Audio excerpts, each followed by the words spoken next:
Good evening, good afternoon, good morning. Welcome to Facebook Live. It is December 8th, year 2021. I hope everyone is doing fantastically well, staying warm. It is winter here in the Northern Hemisphere in the United States. I wanted to welcome our panel. Panelists here. Welcoming April, who is our psychic on the panel. She knows a lot of modalities of healing. So good evening, April, you're here. And then we are joined by Kelly, who is our one and only Qigong teacher and a spiritual teacher as well. Good evening, Kelly. And then we have Patricia, who's also here. She's a fellow member, always here on group meditations. And along with Patricia, we also have Ken, who's here, who's also a fellow member.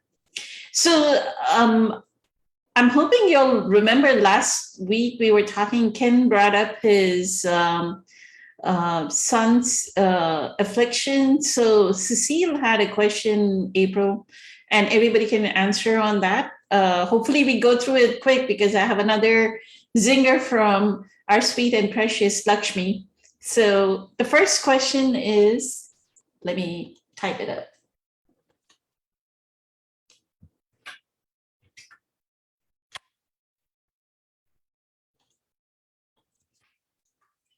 So Cecile asks, when is the right time that we intervene to help a person who is hurting? Does it really need some kind of opening and an invitation? So since you do counseling, April, when is the right time? Thank you. Of course, I think this is going to depend on the relationship you have with the person. If you don't have a very good relationship, if you're not close to them, you don't want to just jump in and say, hey, here's my advice. But perhaps you could, depending on the situation. A lot of people take advice if you don't know them well and is imposing. They take it as you imposing. They take offense to it. So it really depends on the relationship. Also the topic.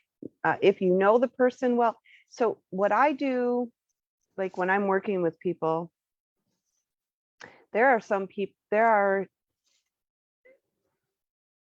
you kind of have to wait till you think the person's ready. So like when I have clients, there's different areas that I'm kind of assessing. And there are some areas where I feel like they're not ready to deal with it because they're too wounded, or they need to heal a couple other things first, or they need to get some sort of foundation first. So that would be a time when it's not an open invitation. It's not, I kind of wait for them to,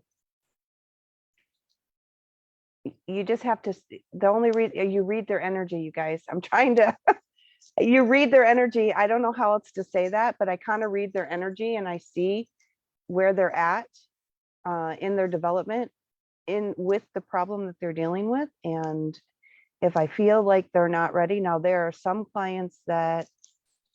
people that I will just say things, and because inside I'm connected with source and I feel like it's okay. I feel like I can say this. I'm guided.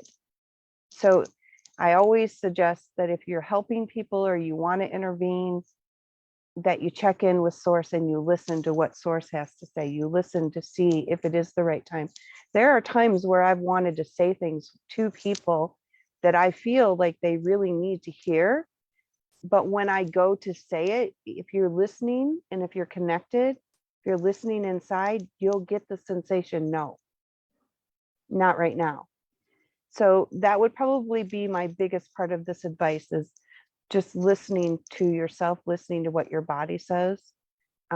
If you're connected with source, it will tell you if it's okay.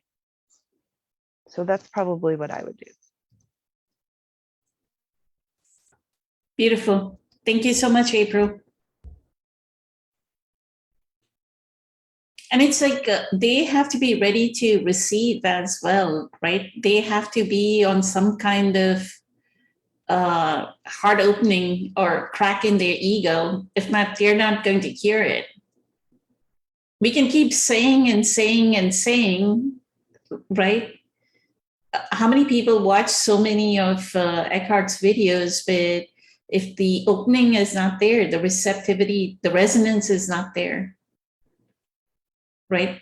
So that needs to happen as well. I had a client one time that I used to run a meditation wellness group where I did the auricular acupuncture with it. And, you know, just by talking, and I would always talk to him and I would teach him as I was doing everybody's needles.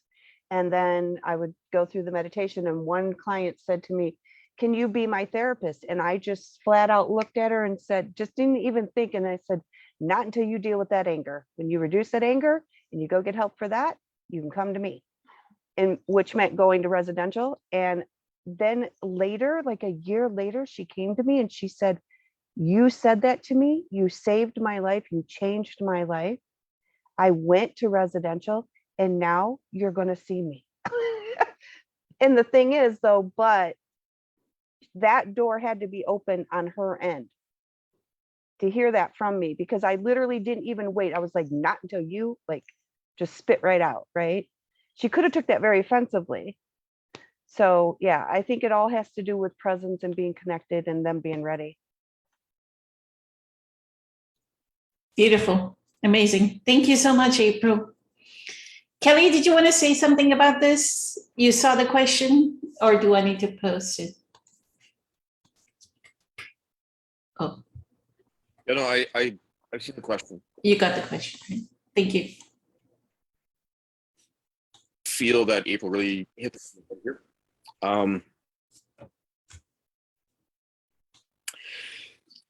When someone is asking, like April's, and I've had people ask me when I'd be their teacher. I'm like, and I've literally said, "Not until you deal with your anger," because the weight of someone else's trauma is responsibility, and it is a space that you have to be very discerning, aware of, and it's a feeling. As April said, you know, myself being connected to source, it's that feeling that opening. And for example of that person asking if she could be their therapist, the opening. When a person is asking for help, when they actually ask you, that is generally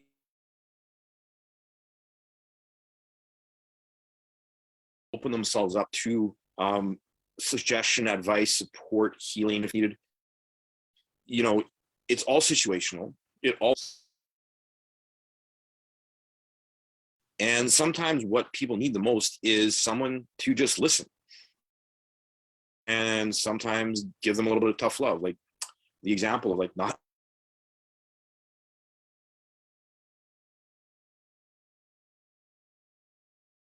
deal with that anger. I've had people. I think, Kelly, your internet connection is not solid. Is that the problem with everyone else? And I just have to. Am I? We're not able to. We are hearing Maybe one I'm word. Sparkly today. Yes. Oh, we are hearing one word, and then we are not hearing the rest of the sentence.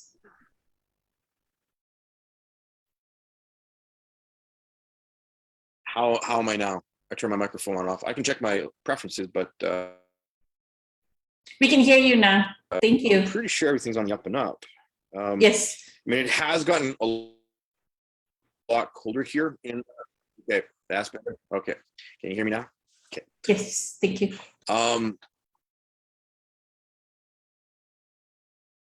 Okay,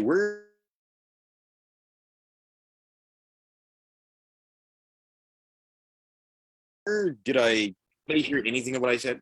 Kind of. Learning how to understand that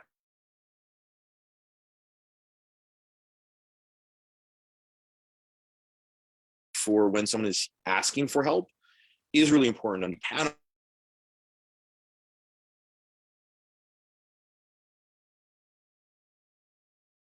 cannot force a person to do at all, because as soon as you start trying to feel that energetically,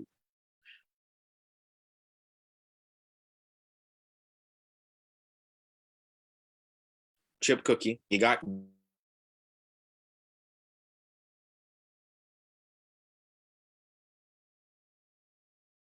one of those situations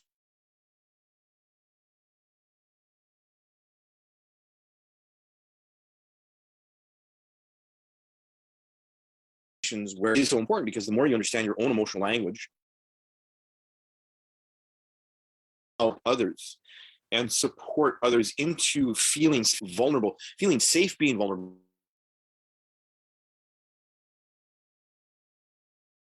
with someone else, and not understand this sometimes, because sometimes people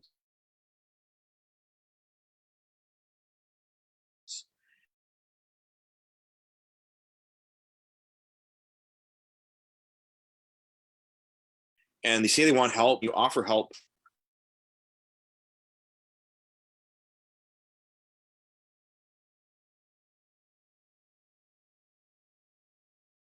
and it is something that you have to learn how to listen to and for, and being emotionally present, the more understand how to be there for. Well, hey, I'm doing my best. Try turning off your video and just do the audio. Let me Kelly. see. Thank you. Go ahead. Thank you.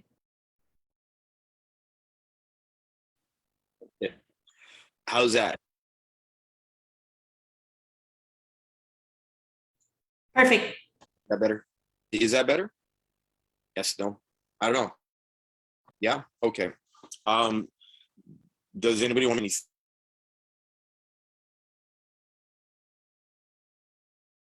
I said? Was there anything in particular? People seem to be.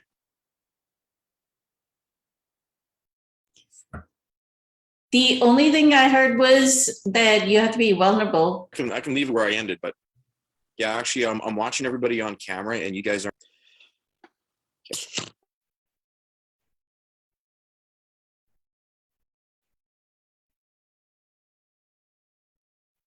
I still think that there's an audio issue, right? Okay, perfect. Thank you, Kelly. He's going to disconnect and then connect back and see if this connection is better on Zoom. So we will wait for Kelly. And in the meantime, Ken, did you want to speak to this topic, since it's pretty close to what you were saying last week? Thank you. Yes, I would. Thank you very much. Yes, and thank you, April. You really verbalized it in a way that was much more clearer. And for me, what I'm learning is to go with my intuition with people. And you can almost sense if they're ready. And what I'll do is I'll usually open up, and I'll say something, and pretty much I'll know if the person is available already just by their body language or the tone of their voice or how they respond. And also, I loved when somebody came to you that was angry and you said, "Not when you're angry." So that right there was really giving them exactly what they needed before they were going to go to the next stage. And that is something that I feel is very, very, very important, is to be honest and to tell the truth. And that's usually when I sense the person will hear that. And so as long as I'm saying it in a strong voice, but not loud, not angrily, but just being stern, and then that message will be reciprocated to that person. And it was amazing. It's amazing when we are ready. Sometimes we don't even know it, but there's also messages that are letting us know to do something. And I found myself doing things that I'm like, oh, I know I'm being led. I'm like, I have no idea why, but just do it anyway. And it's amazing getting the messages or answers in ways that are just incredible. And I'm doing that now when I'm walking in the woods. I did it when I was in my landscape design. I realized then, but I didn't understand it, of how connected I was to nature and how connected I was to the stones, to the river.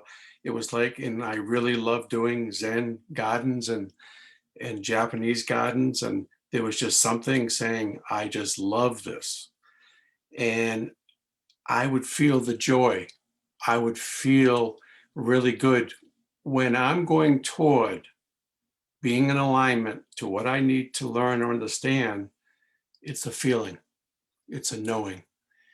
And I'm beginning to do that more and more. When that was coming through with my landscape business, I'm now doing it with people. And I'm realizing how people are so connected to everything else. So it's absolutely incredible. So thank you. Thank you so much, Ken. Cecile and Summer and Christina, good evening. And Marla is here too. And all of them were talking about, they couldn't hear your audio, Kelly. So you want to say something, Kelly?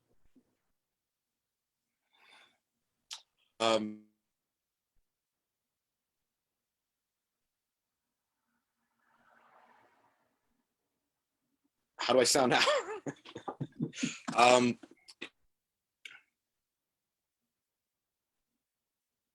What Ken was saying in terms of being present and not speaking in anger, not sharing judgment is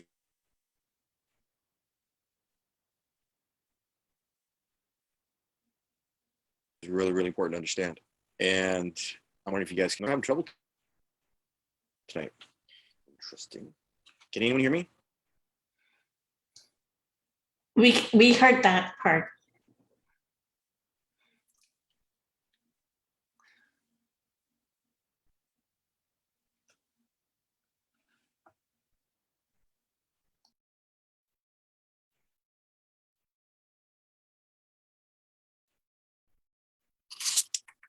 Let me see.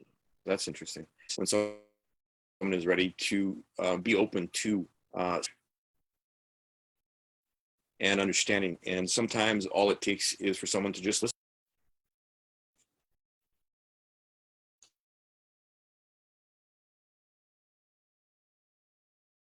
Those will be my 2 cents for now.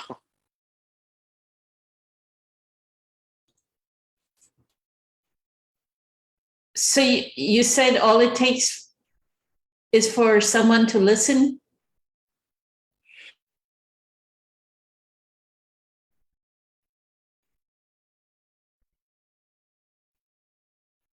Yeah, sometimes all it takes is for someone to listen. And both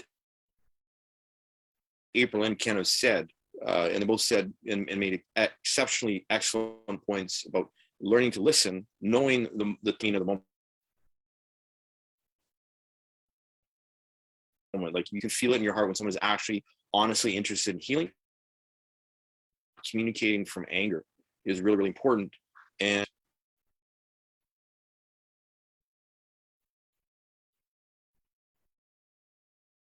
again, not having anger present means that you'll not have judgment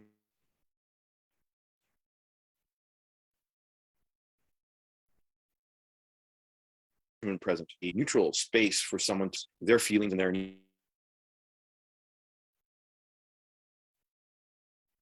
Did you get that? I think we heard every 3 or 4 words, and then we heard a gap.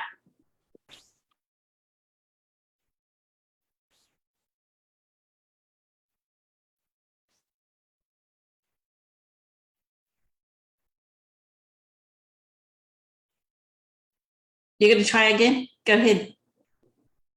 This is a moment of teaching surrender, the meaning of surrender and acceptance.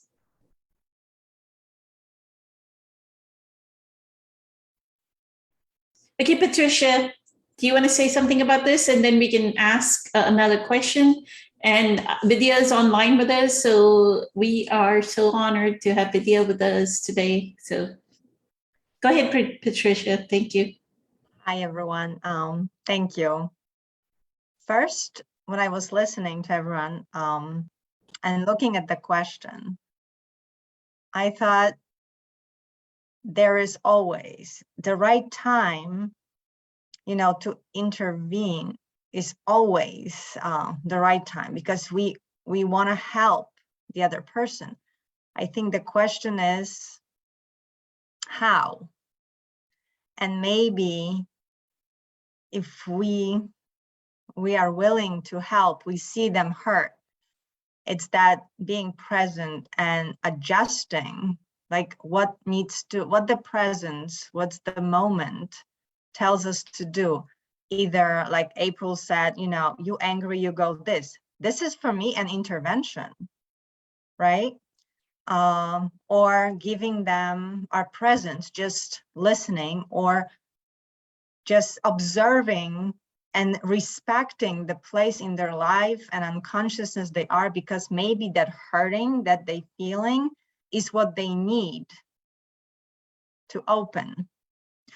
So it's like April said, if you connect it, you'll know. But I think it's just how you understand the question. But I think the right time is now.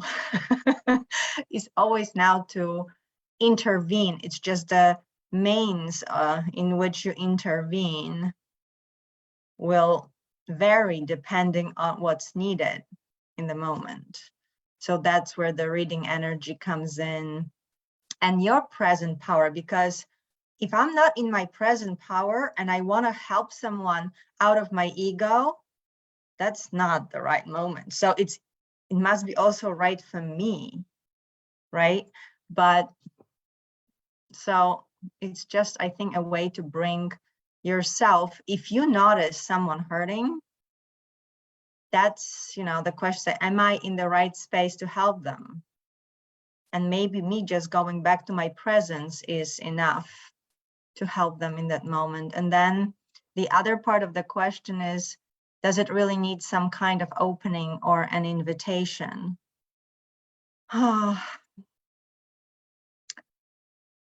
I think ideally, yes. There is a saying that when the student is ready, the teacher appears. So maybe also when someone is hurting, the helper appears. When someone is ready to be helped. But I guess the opening is always a good thing. But maybe telling the other person that we are there for them. I'm here for you. Either you're ready now, you want my help or not, but I'm here for you. Maybe just that. I see your suffering. I'm here for you. Thank you. Thank you so much, Patricia.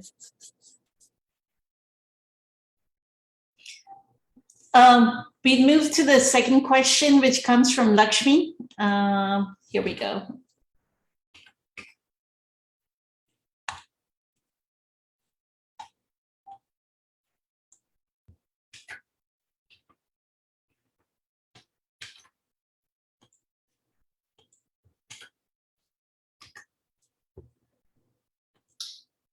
So the question is, Eckhart says God is experiencing universe through you. You are a focal point. I was reading non-duality text. It says, you are Satchit Ananda, existence, consciousness, bliss. You are neither a doer nor an experiencer. So, and then she says, I'm confused. So the confusion is, Eckhart says you are experiencing as God, but non-duality teaching says you're neither a doer nor an experiencer. You want to start, April? Thank you. I'm going to start with, where is Kelly when we need him? Where is Kelly when we need him? Kelly, please help me. Yeah, oh, Lakshmi.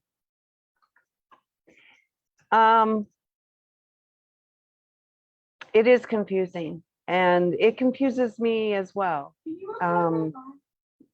When I start to really try to look at it, think about it, and then you get different teachings that come in and start to confuse you. But Source is experiencing, learning, growing, evolving through you. That is true. Because Source itself, as source energy, can't experience because it already knows all. Does that make sense? It already knows all. So in order to actually experience things, it has to, in a sense, I'm going to make this really simple, try to make this really simple. Like I said, this is definitely a Kelly question. Samara asked me a Kelly question the other day about galaxies, and it's a Kelly question. Because it is everything, and it doesn't need to do anything. It doesn't need to experience anything. It has to break itself up to come here to actually experience. So it's kind of like you as the person, as the individual soul, as the individual spirit soul is here to experience, is here to learn and evolve and grow. But when you go up to the next level, there is no doing, there is no experiencing, it is all. That's how I see it. And it gets really confusing, but that's the simplest way I can explain it. Does that make sense? Patricia looks like it doesn't make sense.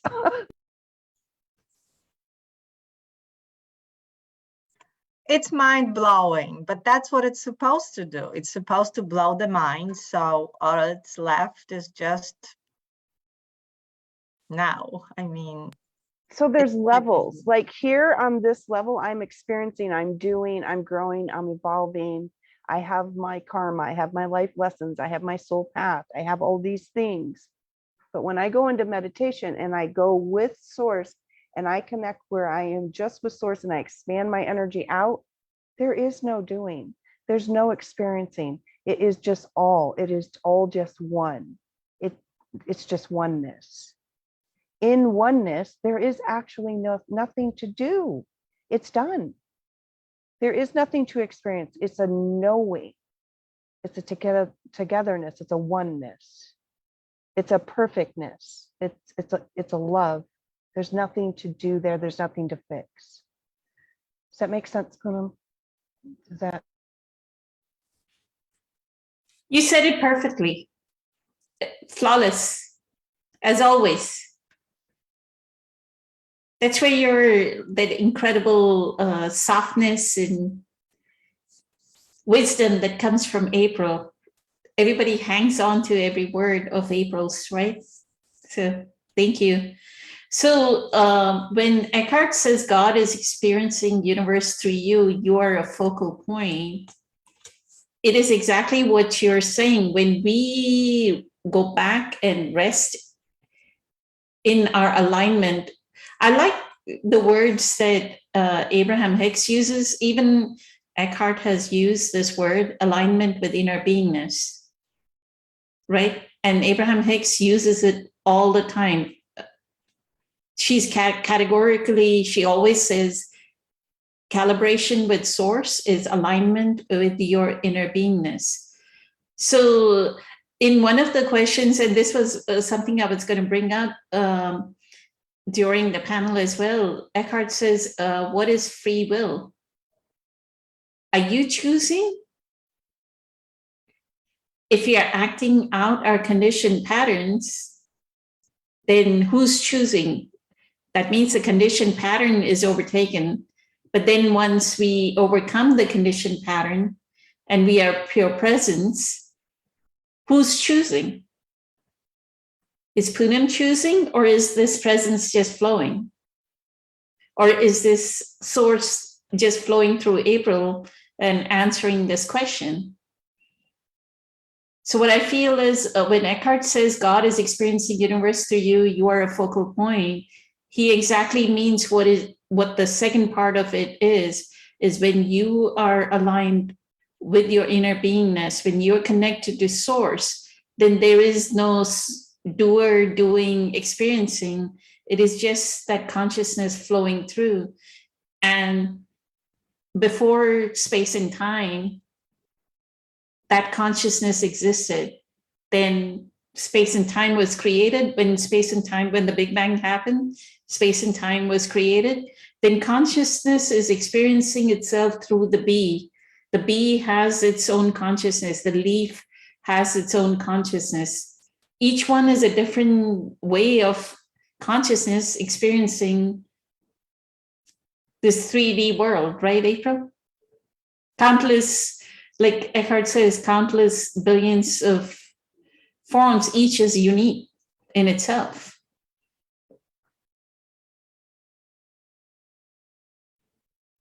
It is. And the key word is focal point.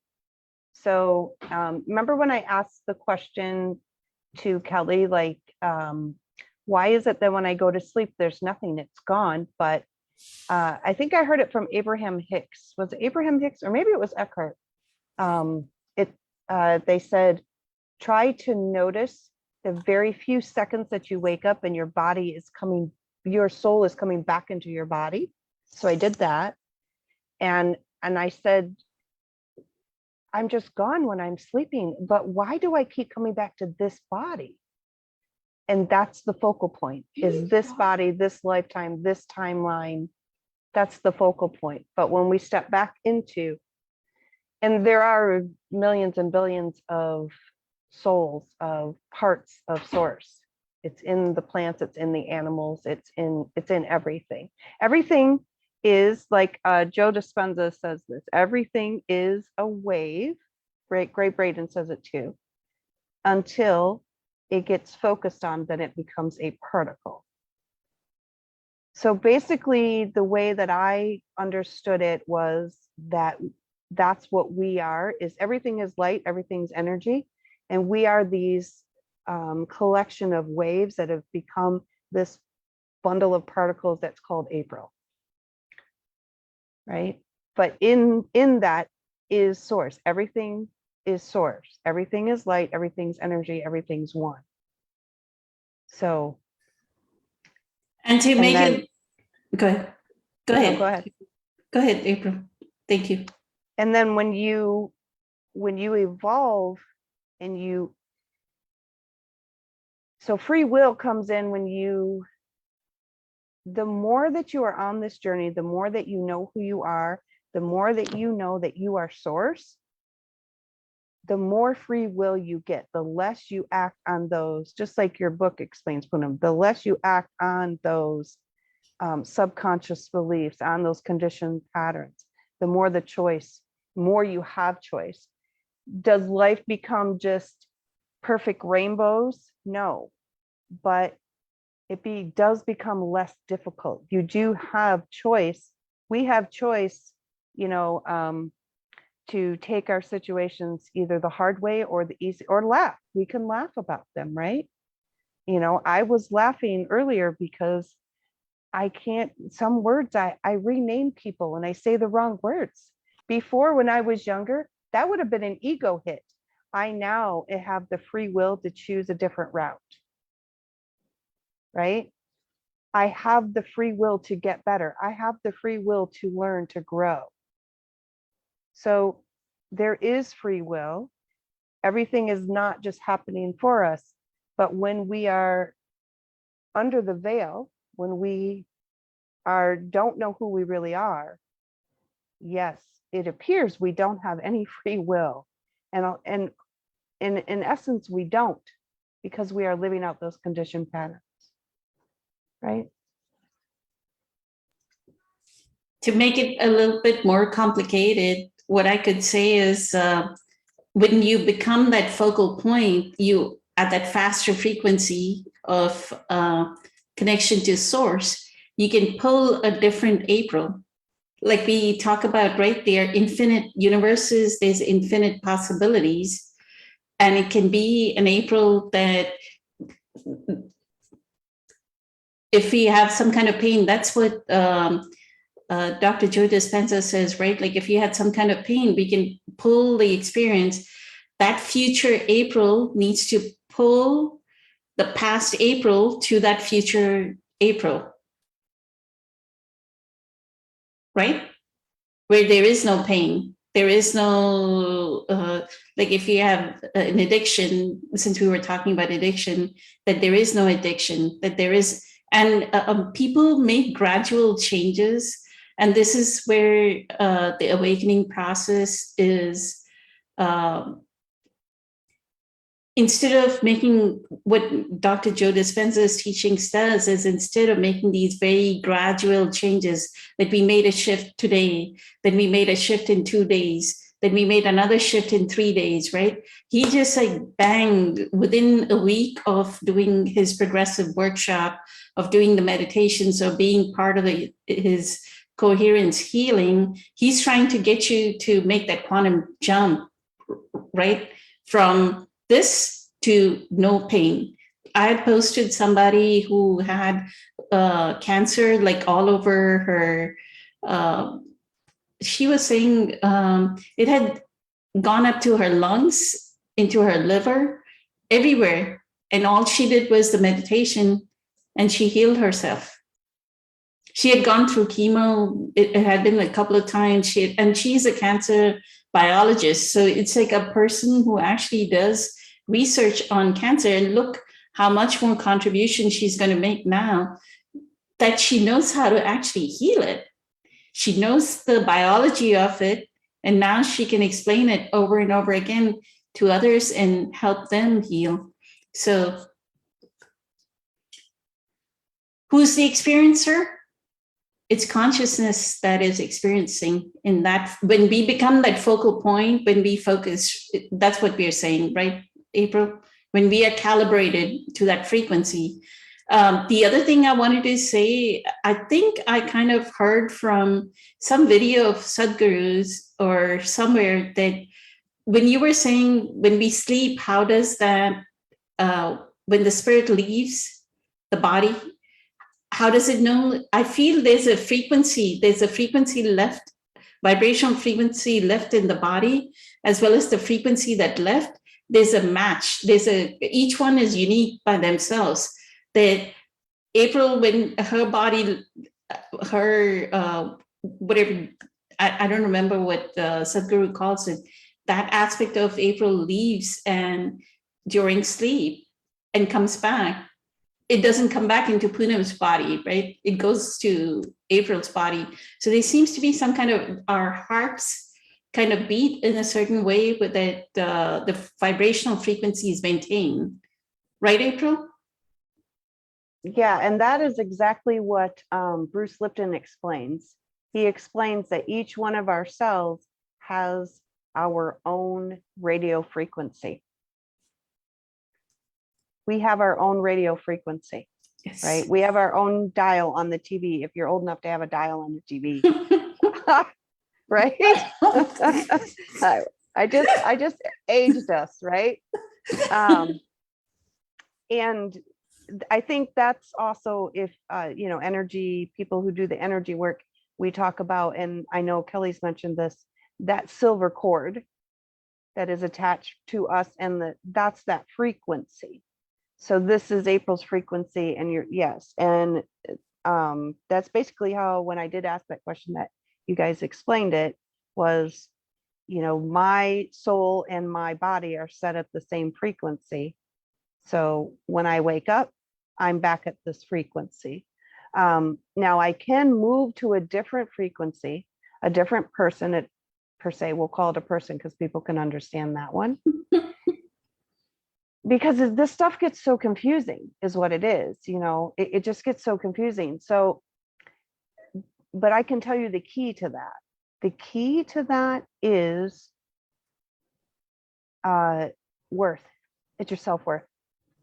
If I am poor and I'm struggling with money, it's because I have to fix that conditioned pattern that some part of me doesn't deserve money, or some part of me doesn't deserve health, or whatever. It's all about loving yourself. That's what shifts your frequency. That's what does it. Right? Because the key to the secret, the key to manifesting, the key to change is self-love. That's the key. It's emotions. Because I can wish something all day, I can say something all day, but if I don't get my heart, the center, the core, which is what source is my heart, it is love. If I don't get that aligned, I won't change my frequency, I won't change my person. You have to love yourself and get rid of all the garbage. And then it really feels like you have ultimate free will. It's kind of like Michael Singer in his book where he talks about somebody just came and built a house on his property, just built it, just showed up there, right? I mean, that's amazing. I want somebody to build me a house. That would be fantastic, right? But because he was in a line with it, he believed it, he has unconditional love, that's free will. This universe just presented it. And that's where the free will really takes place, really happens. So you let that person be on his property? He was actually, in the book, he states that he was angry at first, that these people showed up. They were building him a center, like, and he was angry at first. And then he went and he meditated on it and realized that this was a gift from the universe. And yeah, he allowed them to do it. They just built him a free place.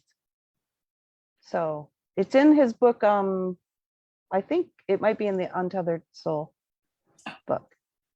Awesome. Thank you. It's amazing that you bring up Michael Singer. What synchronicity, April? Somebody was asking me that they find Eckhart's teachings difficult. So that is exactly what I told them, is use the Untethered Soul to understand first, and then you can come to Eckhart's books. So it is goosebumps that I just posted this morning that use the Untethered Soul, and here's April talking about it. So incredible. Okay, now that we've confused everyone and talked so much about things, I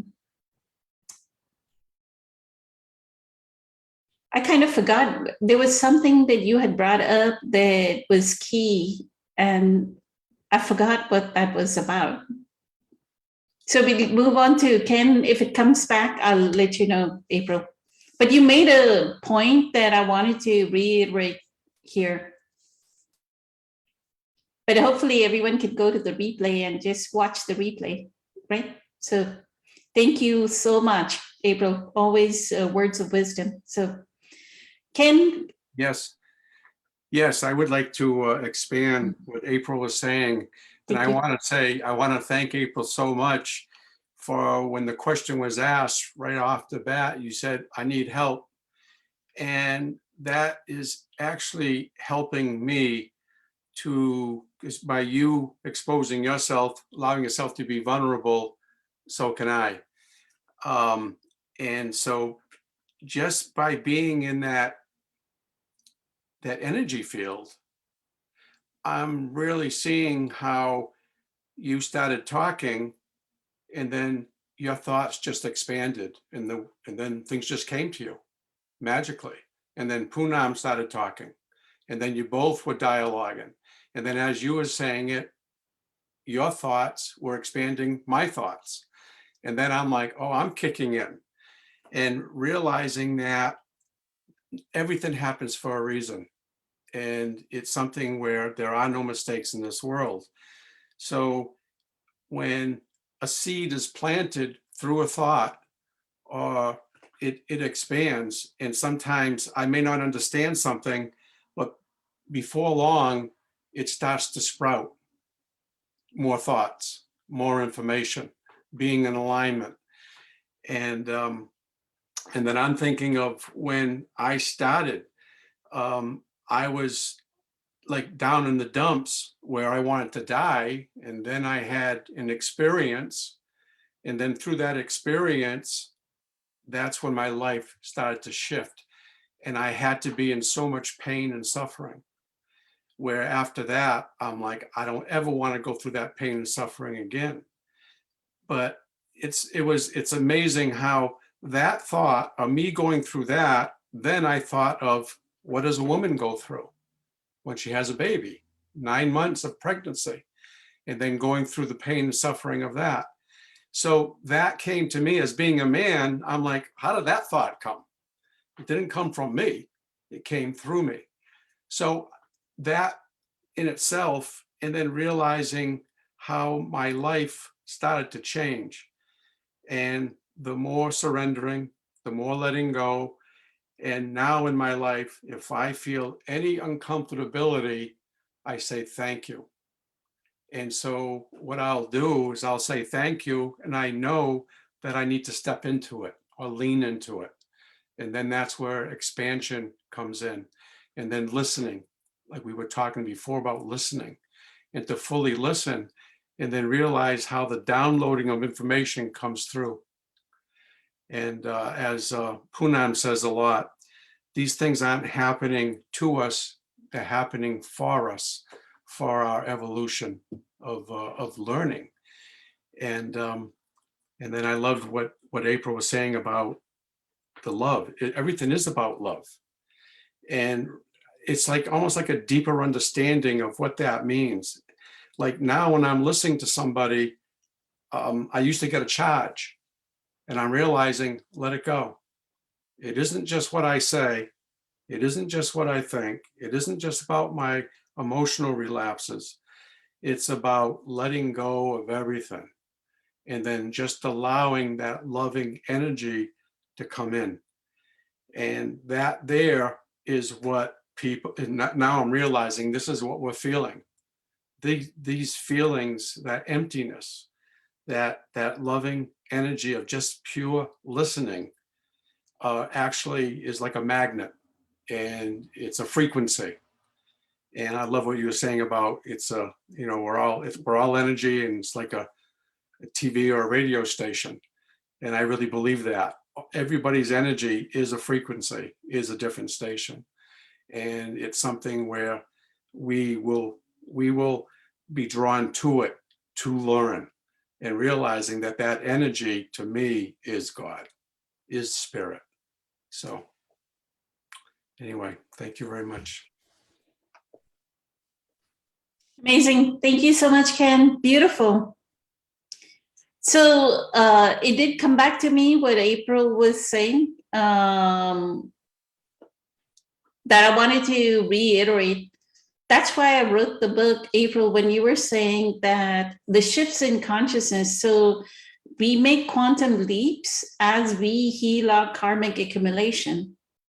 That's why I wrote the book on limiting beliefs, because that is the most important thing we can do on the face of this earth, is know our karma, right? And when I say karma, meaning what are all the conditioned patterns? What are my generational patterns? What are my collective patterns? What is my pattern being a person from India? What is my pattern being a woman, right? What are the collective patterns that I have as a woman?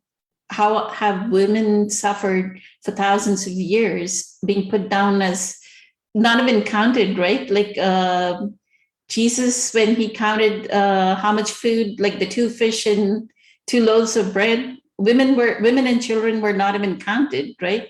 It was just the men that were counted. So it's like we are the unaccounted centuries, 2000 years back, we were not even counted as real human beings. Women were not. So I'm living that karma, right?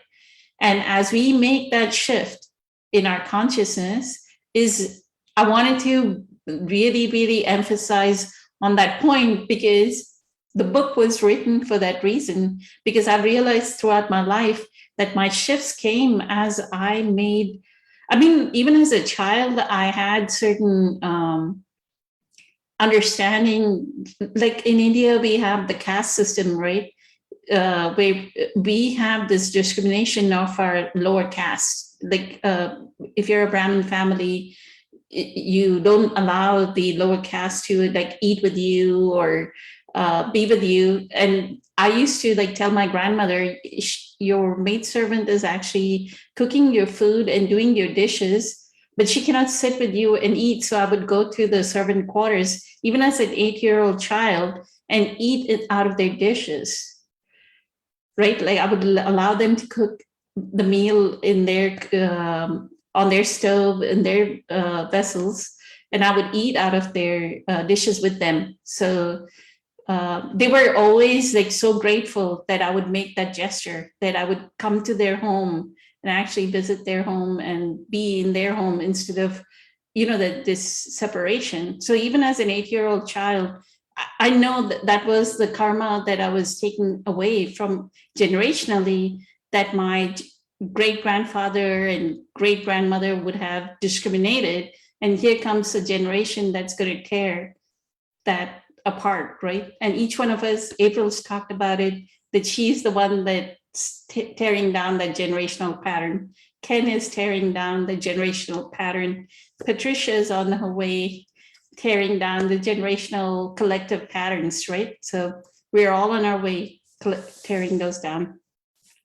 The other part to the sleep, that what April was saying, that when you wake up, you don't want to immediately wake up.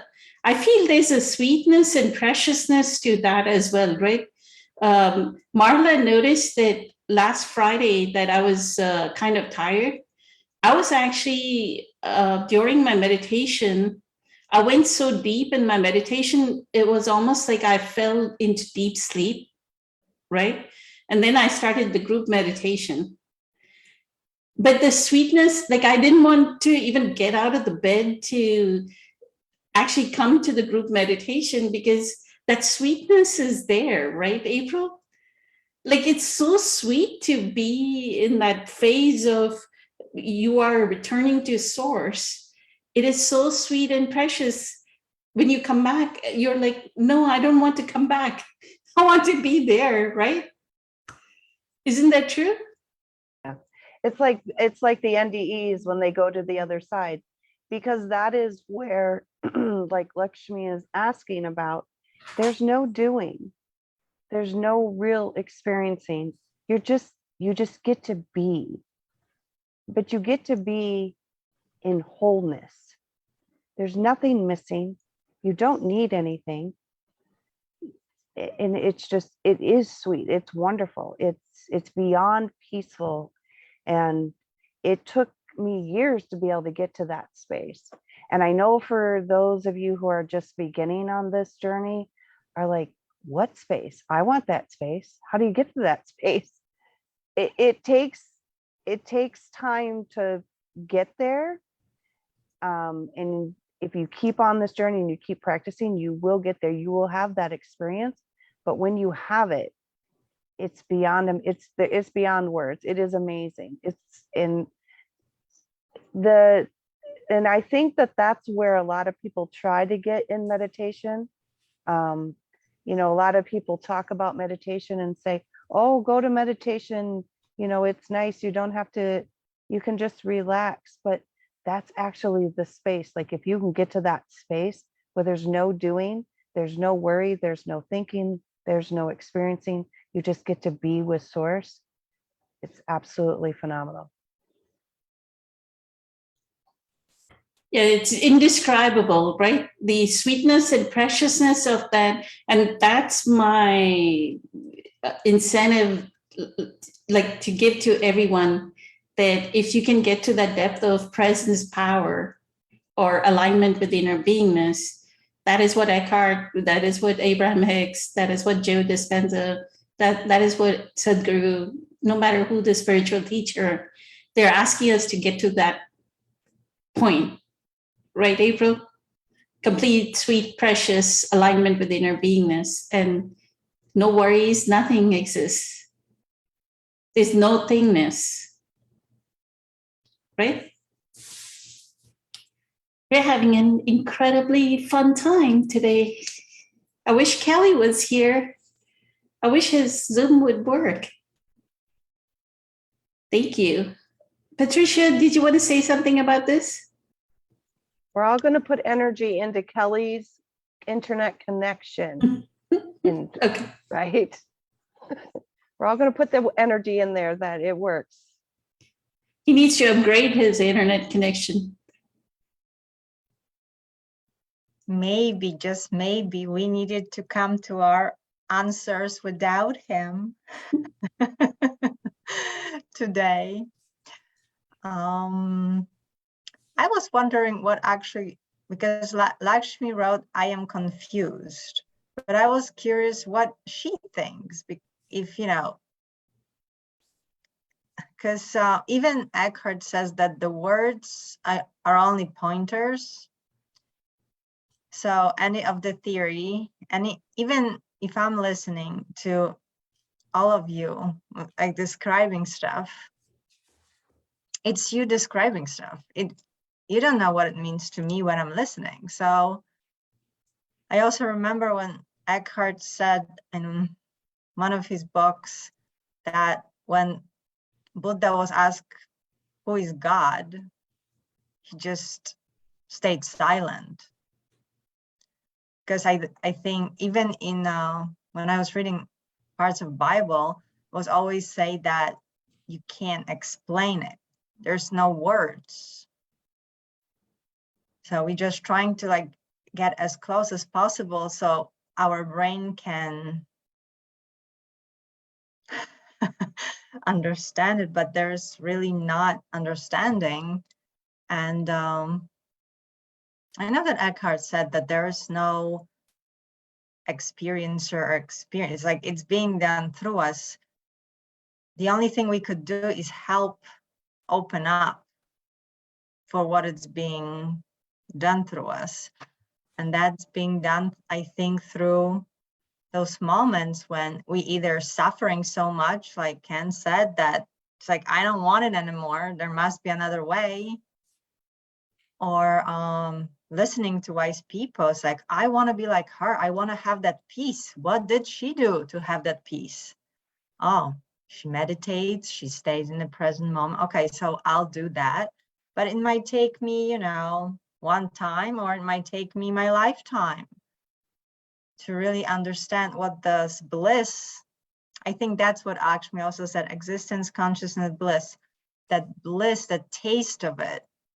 Because I'm assuming you too, Poonam and April, you're not in that bliss 100% of the time, are you? So confusion, it's good because you're not supposed to know. You're not supposed to know the answer, and it's supposed to confuse you. So you'll try to discover your own truth, your own oneness. I think. Thank you.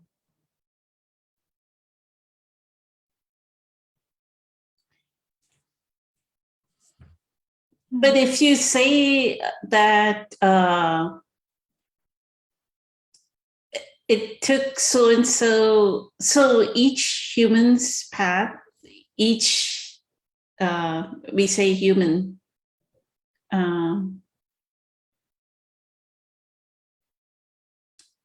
is going to be different, but it does not mean that if it took me 10 years to get here, it won't take you just 2 days. That's the myth that Dr. Joe Dispenza is breaking, right? what took somebody 14 years or 15, what took Eckhart 30 years, like he had his awakening at 30, but then it took him until 48, 47, 48 to actually start to affect others deeply, right? So he had to integrate, do exactly what April is saying, get over his karmic accumulations for 20, 30 years before he actually became a good spiritual teacher that could lead the world towards spirituality, right? So does it mean that if somebody took 10 years or 15 years, that all of us need to all of us need to sit on a park bench for however long, 20, 30 years before we achieve enlightenment? That is not the case. That's what Eckhart is saying. Learn the techniques and be quick with adapting to the techniques. Learn the different techniques and see what applies to you, right? Just like this person that asked me the question, if Eckhart's books don't shake you up, then find a book that shakes you up. Right. I Right. completely agree with that. So each one of So us, what I don't want people to be discouraged is not to think that everybody's going to take 10 years, not to think that it's going to take 15 years. If you do it the right way, it may be that you get it within 2 days. Right? What do you say, April?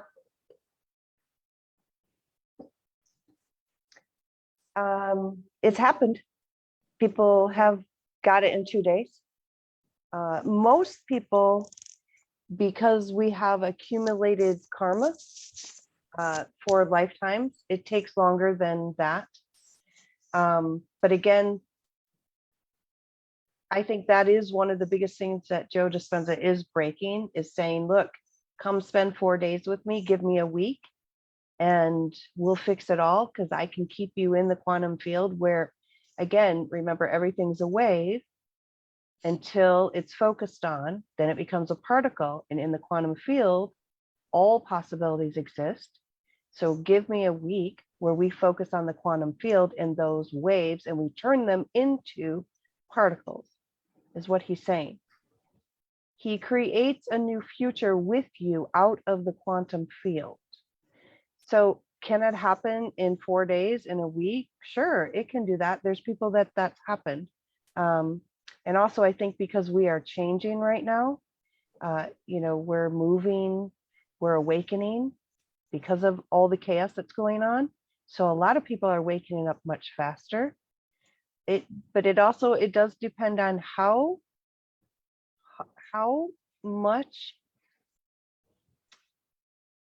hard, tightly you hold on to your beliefs. Your beliefs are what, so like when my brother passed, the idea was, I knew that you went to the other side. I was already a psychic medium. I talked to the other side, but my beliefs had to be pushed. So it's about allowing your beliefs to be moved and being able to let go of that. When I let go of a belief, I have now made a quantum leap. So I had to let go of this belief of, well, how can my brother be on the other side, but I can talk to him, but what if he comes back in another lifetime? How can that happen? And I was like Lakshmi saying, I'm confused. How can I be at a focal point where I'm experiencing, but I'm not experiencing and I'm not doing? How can I? So her beliefs are, she's letting go of a belief system and she's being pushed further. She's making a quantum leap because now she can understand that there is levels and there's frequencies. I have a frequency that says, you are here in USA, in Michigan, and you have to come back here every day, all the time. But I also have a frequency that's out there in the quantum field, and I'm not going to do nothing. Right? So it's about your belief systems, I think, that hold us back the most, that don't allow us to do that quantum leap. if you have this open mind, and like Ken's saying, when we have endured enough damage, enough hurt, enough pain, we open the floodgates. We're like, just fix me, I don't care. Oh, that's what I should believe in. Oh, what do you mean quantum field? Oh, we're all one. Okay, let me think about it. I'm open, right? Because we want to move. So it is a process for many, but yes, you could make that, but it's letting go of your, how tightly you're holding on to your belief systems, all of your belief systems. When I heard the theory, that I actually got that from, I mentioned him quite a bit, the Benedetto Massaro. He's the one that explains, he actually explains creation, but it's very, it's up, it's like Kelly level, like it's up there. He explains how everything is a wave, and it becomes a particle, and it becomes crystalline, and then it becomes solid. And I had to be open to that knowledge and allow that knowledge to come in, like Ken was saying, and I have to integrate that knowledge. And as it's integrating, I'm accepting it. And then I'm looking out and I'm like, and then synchronicities will happen, and I'll be like, oh, that is a reality. Right there, I made another leap. Right? So, but can that all happen at once? Sure, that happens a lot. People are like, one day I did this, the next day I woke up the next day, he had a quantum leap in one day. The next day, everything looked different. Is everything we think belief, like the limiting belief? Every single thought?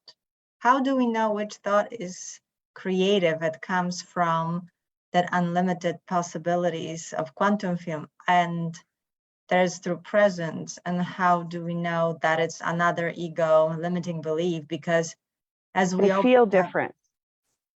So the key to this is like, you know, Abraham calls it getting in the vortex, your vibration. A lot of people use the word vibration. A lot of people use the word frequency, energy. It feels right. Mhm. It's learning. This is where Kelly says, get in your body, get in your body, get in your, you have to feel it. It feels right. If I'm going to make a decision in my life, and if I'm pondering over that decision, well, should I or shouldn't I? Shouldn't I? That right there, that doesn't feel, why am I having that discussion? It's obviously not aligned, or I wouldn't have so much doubt.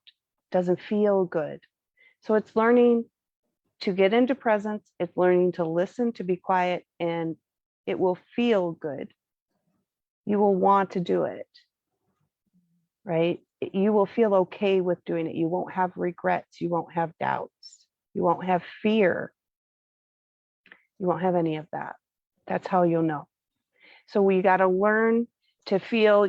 We can use the stomach analogy, that little butterflies in the stomach, your intuition. Learn to listen to what your body is saying. Your body will tell you. I only get butterflies when I am scared. I don't get them when I know what to do. So maybe. Thank you, April. As always, I think my limited beliefs was just to, okay, I can do it on my own. I don't need anybody's theory. I just know that if I'm present, I have all the answers. But sometimes you don't, because you got to open yourself up, that you just that one focal point, and there are many focal points next to you. So you're not better than them, they're not better than you, but still listen, because we all create one. Right. But there are some that have been on this journey a little bit longer, and just like me with my daughters, where my 13-year-old thinks that she knows, and she just knows, and I'm looking at her, I'm like, child, I got 50 years on you. Like, I got not really that many, but like, okay, I think, you know, like the other day she was trying to tell me how to drive, and I'm just like, for real, you haven't even done driver's training. Like, what is going on here? Is this happening? But she just adamantly thinks she knows. But because I've had many years, right? So all of the teachers that are out there, you don't have to take their theories. And most of them that are true, and Eckhart has said this, that Bentatino has said it, don't take my theory. Don't. If it doesn't align with you, don't take it. Right? But at least listen to it and at least be willing to see if you want to integrate some of that knowledge, because they have the knowledge, because they have also been studying for years, right? And that's like what Jesus did. He actually studied for many, many years and then went out and tried to teach it. Not very many people wanted to take his knowledge. But if you do take the knowledge, then it helps you make those quantum leaps faster. So in a sense is learning from other focal points, which is human beings, those little pieces that might be missing for me because I'm just They were picked on purpose. Abraham Hicks was picked on purpose. Sadhguru was picked on purpose. Those people came here with that mission to gain that knowledge, to spread it. They were sent by source to end up on your YouTube.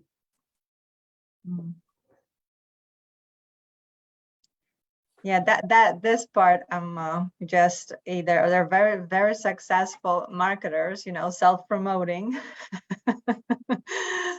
And there are many there. Because I think that's my probably limiting beliefs, that a little fear that I'm vulnerable because I am suffering, and there's all these people selling, their products. Oh, come to my retreat, come to my workshop, I'll fix you, I have this answer. It's like so hard I know I'm asking for a teacher, but now I have so many because that's now a big market that opened up, which is great. But then, You can do it all for free. I have been very poor in my life. I have been so poor in my life where I could go to the grocery store, and this is true story, and I could buy milk or bread, but I couldn't buy both. I have been extremely poor. So I get the not having money. I get it. But these teachers, you don't have to buy any courses. There is so much knowledge out there for free. Just take it all for free. I have spent many years learning for free. I am just about to get to the point where I can even entertain the idea of a workshop. You don't have to have money to do that. You can do it all for free. It's not even as much as money, maybe, because they kind of, if they have adding value to people's life, they also, this is like their livelihood, so they're serving that part of the humanness that needs to have money, right? So that's not my point. Is that I'm not sure what to choose, in a sense. That's why I always go back to Eckhart, because he has, I think, the simplest answer, that present moment. Once you are finding different techniques to get you that, to remind you about that, that's many of them, but it's really always that present moment. And but then, yeah, it's so in this case, Dr. Dispenza is a little different, because then once we are in that present moment, he is telling us we have the power to choose what we want experience in that present moment, maybe, which Eckhart just said, it is what it is. So that's what confuses me a little bit sometimes too. Like Lakshmi is confused about the other stuff. Like, how can I choose and pull those different scenarios into present moment if the present moment is exactly as it is? Why not laughing? What did I say? You'll put a big puzzle together. It's just, Oh my God.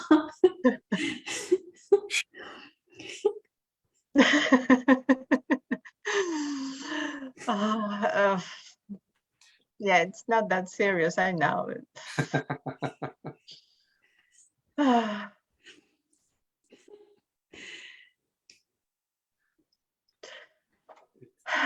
That's Lakshmi actually tested therapy. She told me just laugh for 1 minute every day. Just laugh for no reason. Mhm. That brings the vibrations up. What made you laugh, Poonam, so hard? I want to know. I can see how the mind spirals, right?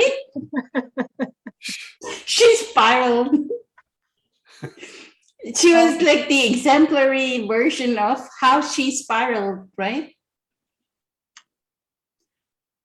The first limiting belief, Patricia, for you will be for every human being will be their own religious belief. If you have 20, 30 years of following a religious path, your religion is so ingrained at the cellular level in your body that any teaching will go, is that really right? I know 30 years, I've known this to be true. Going to church, reading the Bible, learning from a priest, and here is Abraham Hicks or Dr. Joe Dispenza or Eckhart. So that limiting belief in itself will prevent you from learning from another. And that's why it is easy to always come back to Eckhart, because it's like the limiting belief in you is from your religion. And it's for most human beings. That's why even Dr. Joe Dispenza says he won't use the word chakra, because then that becomes a limiting belief. That people won't raise their vibrational frequency because they are from Western outlook and have been Christians. So the moment people hear the word chakra, they'll think, oh, this is some Eastern foo-foo, woo-woo thing. I'm not going to believe it, right? Then that itself becomes your resistance. I mean, that person's resistance, right? So what he's doing is breaking down the resistance, making it easy. He uses words that are very generic, like quantum field and your energy centers, your energy center one. April said anahata. He doesn't even say anahata. He'd say heart center, heart coherence. He uses such generic words. I mean, just imagine the brilliance of the man that he uses such generic words to just explain something that is so simple. What it is even if you do Eckhart's teachings, if you want to just stick with Eckhart's teachings, the way to presence power is meditation. I mean, some kind of presence practice. So your soul needs to figure out what is that presence practice that works for you. The presence practice is breath work, communing with nature, meditation. If meditation is sitting still and doing meditation is not working, then that means that is not the path for you. Your path may be breath work. So find Kundalini yoga or Qigong. Take some classes with, it's like $7 for US dollars, right? It's $10 Canadian dollars with Kelly. Take a few classes with Kelly and see, does Qigong work? Because some people like that activity, right? I mean, that's why there are so many modalities of presence practice. Not everybody can sit and listen to some sound meditation or listen to Dr. Joe Dispenza and raise their vibrational frequency, right? So for you, it's meditation that works. You tried every other technique too? Yes, I've tried breath work. For me, sound meditation is my way of raising my vibrational frequency. It's pure What about meditation. April? April, for you, it's also meditation? I use a few modalities. So one of the things that I want to say to you is it's also a journey, and it does depend on your personality. I happen to be somebody who is addicted to learning, and I'm always asking more and more and more and more and more questions. Lakshmi's kind of the same way. So I went from one teacher to the next, to the next, to the next. But if Eckhart is it for you forever, awesome. If that works for you, do that. You don't have to have multiple teachers. You just have to have what works for you. So I use meditation. I use a lot of sound meditation. I also listen to an extensive amount of spiritual teachers. I use a lot of mantras for myself. Like Kelly has mentioned, he says, I am light, I am love. And I say that as well, as long as also, as well as reminding myself that I am spirit, I'm not this body. When difficult things happen in my life, because I have girls, teenage girls, I remind myself that this is temporary. So I use a lot of mental talk Self-talk? Mhm. and, talking myself back into presence power. So I use a combination of things, but you don't have to. You can just use one modality, whatever it is that works for you. So just try different ones. I think I like Lakshmi's mantras. They Yeah. do them in the morning. And Right. If that works for you, I also do a little bit of Joe Dispenza where I set my day up when I get up and I say the day is going to flow well for me. It's going to go, nicely. And then the other day I committed a cardinal sin. I went to McDonald's and I got a small fry. I did it, you guys. I did it. The guy in front of me paid for my fries. Awesome. Awesome. I didn't even pay for them. Right? Good for you. And I asked for my day to flow freely. And I was starving and I had a bunch of errands to do. And I had the feeling in my body that my body was just off. And I'm like, oh, I haven't ate. Okay, let me get some potatoes.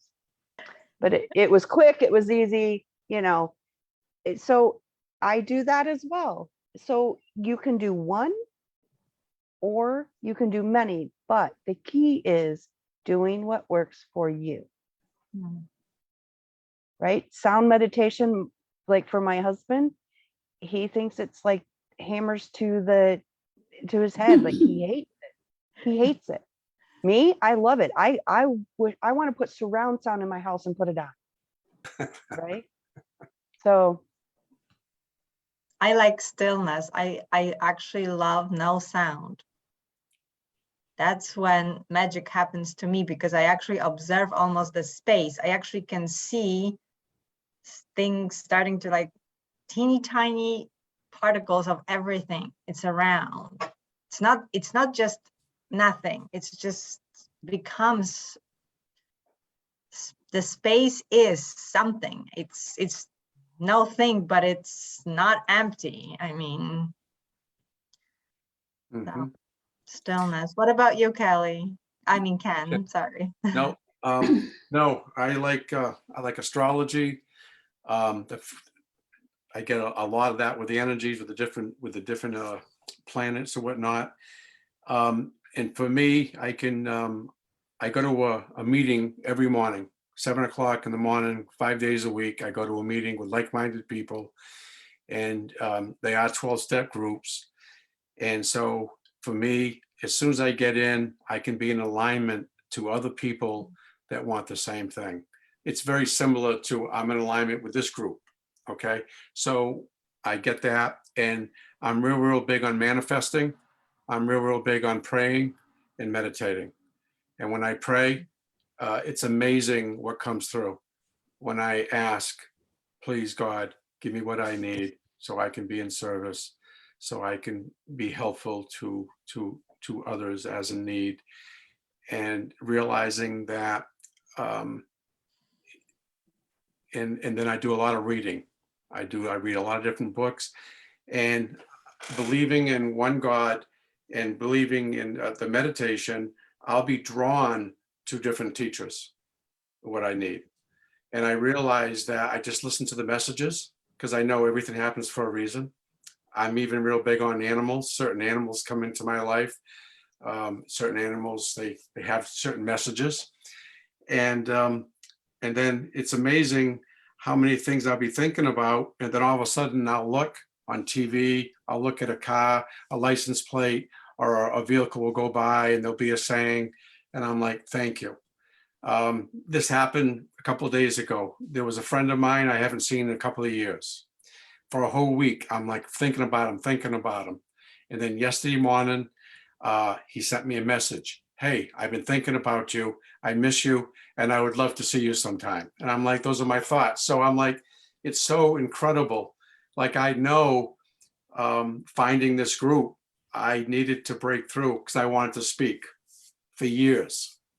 And so I knew when I found this group, and I have to say, Poonam and Eileen were so loving that they kept drawing me in. They wouldn't let go.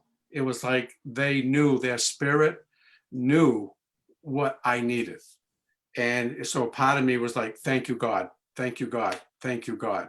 So it's something where just be in that field. And it's really magical. I can't believe how much is coming through with different people in the group, because I know that the energy from this group, it was no accident. Patricia, you can't believe how much you're helping me, because you're telling your truth. You're present. You're where you're at. So it's just because there's so many things, I'm mirroring you. You're helping me. April's helping me, Poonam's helping me, and many, many, many others. It's and then with the other, I forget his name. What was the other fellow that left today? Kelly, Kelly. I was so petrified of Kelly because he's so smart. I'm like, oh my God, because that brought up I'm dumb. And I'm like, oh my God, I would have sweats. And then I'd be, and I'm like, okay, don't think about it. So don't get out of my thinking mind. So, and then I'm realizing that no one's better than me. We're all equals, but we all have gifts. And when we're all love, that's all that matters. So it's just bing, bing, bing, the dots come together. So, but anyway. Thank you, Ken. Yes, that's my thing too. I feel like, I'm so far behind all of you, so much work to do. limiting belief. You may be 10,000 steps ahead of us. Who knows? But you already put that belief, right? I'm so far behind you. Exactly. Oh no, Poonam, you and your limiting belief. Watch every thought, examine, as Byron Katie said, every thought belongs on paper. Examine it. Is it true? Yeah, I actually, yeah, because Eckhart mentioned her. So then I check her out and I got her the little book. I printed it about the questioning, the worksheet, the worksheets, and I did few. So it was very helpful, especially when she said that once you go through desert and it's like almost dark and there is something that's lying there and your thought thinks it's a snake. But then when you see that it's a stick, your mind will never see it as a snake again, because so maybe that's how it works with those limiting beliefs, that when we see, oh, it's my limiting, it's that, then we can move to a next one. Yes. One of the things that I wanted to say from what Ken said, Eileen turns into his spirit guide, right? Because the soul that is Eileen is telling the soul that is coming through Ken, hey, come speak your truth. Come be on this. Then she becomes his spirit guide, right? In a way? Well, yeah, it could be in a way a spirit guide. It's more most likely it was set up to where once Ken had his true awakening, that Eileen would be the facilitator of the one that would bring him in. So it's not necessarily soul guide. It's more like, because we stay in the same soul family. So it's kind of like a guide, but it's, what's the word I'm looking for? I can't think of the word that I'm looking for, but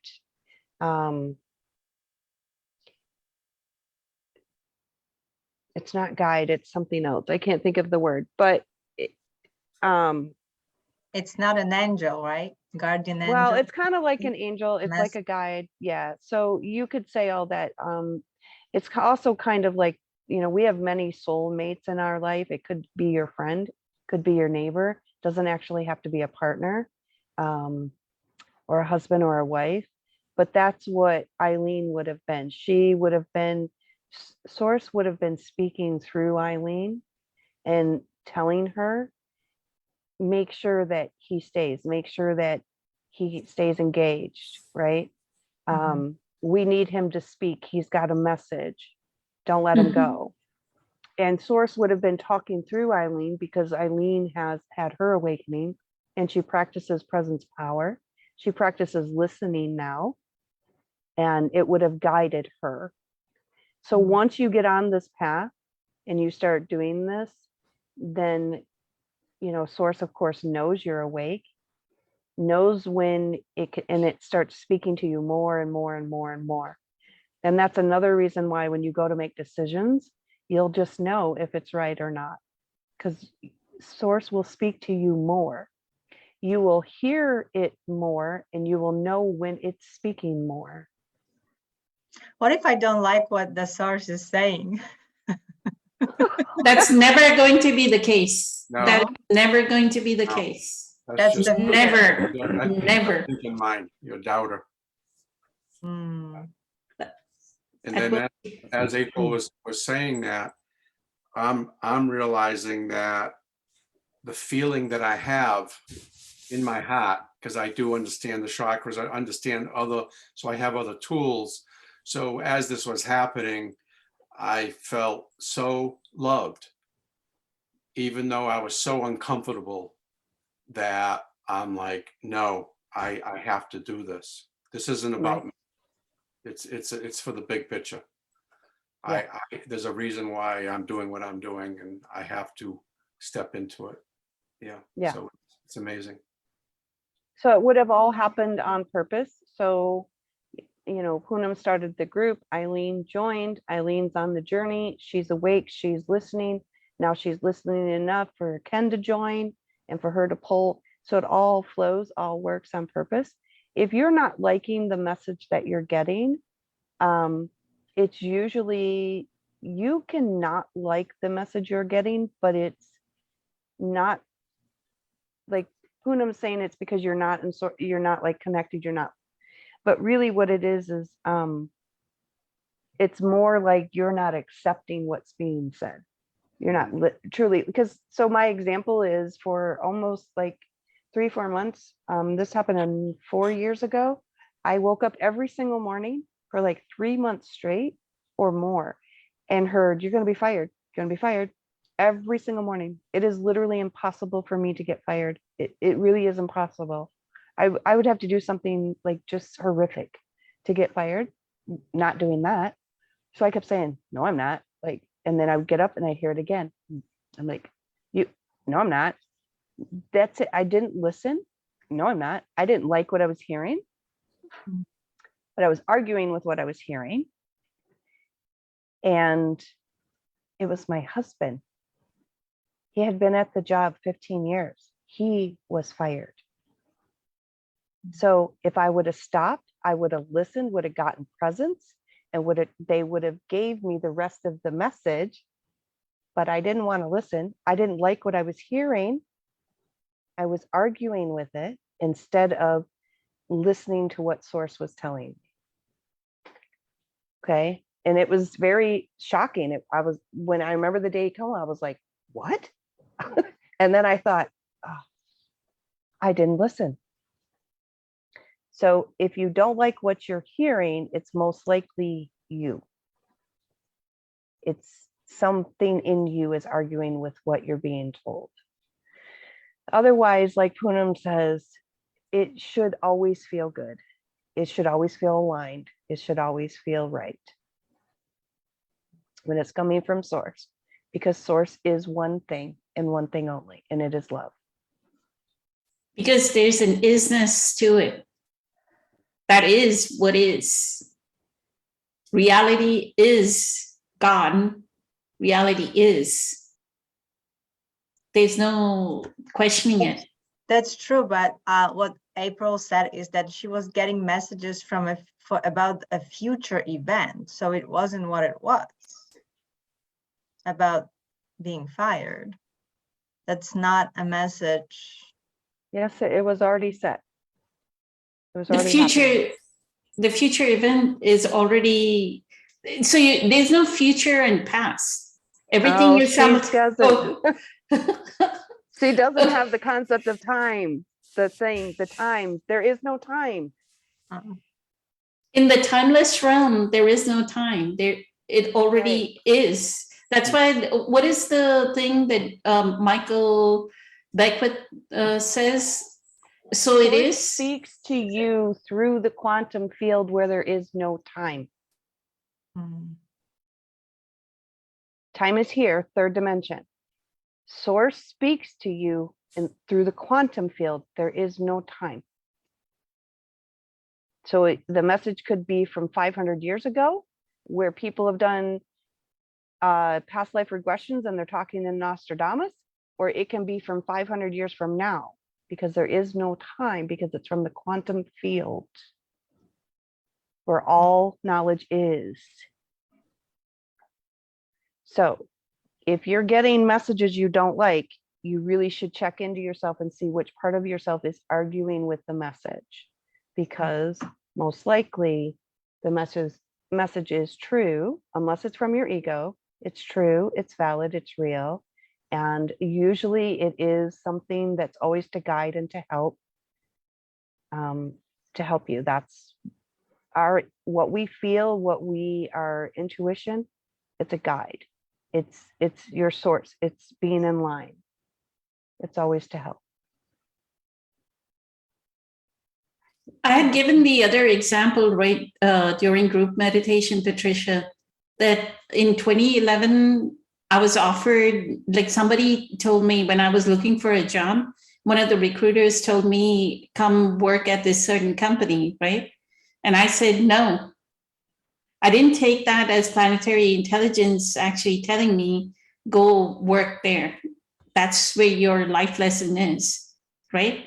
A year later, after financial loss, after being brought down to my knees, that I'm at my last $1,000, guess which company offered me the job?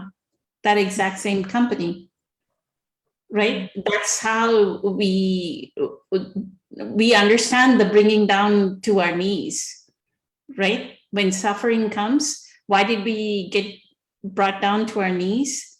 To come to that opening, that heart opening that April is talking about, that my heart is open, I will accept this moment just as it is. And it is. What is it? So be it. How do they end the prayer? It is, so it is, right? That's how they end, Michael Beckwith ends his prayer. So it is. He's calling it into existence, so it is. We've been here a long time. Real quick thing, when you asked about the 100%, are you in that sweet, precious moment?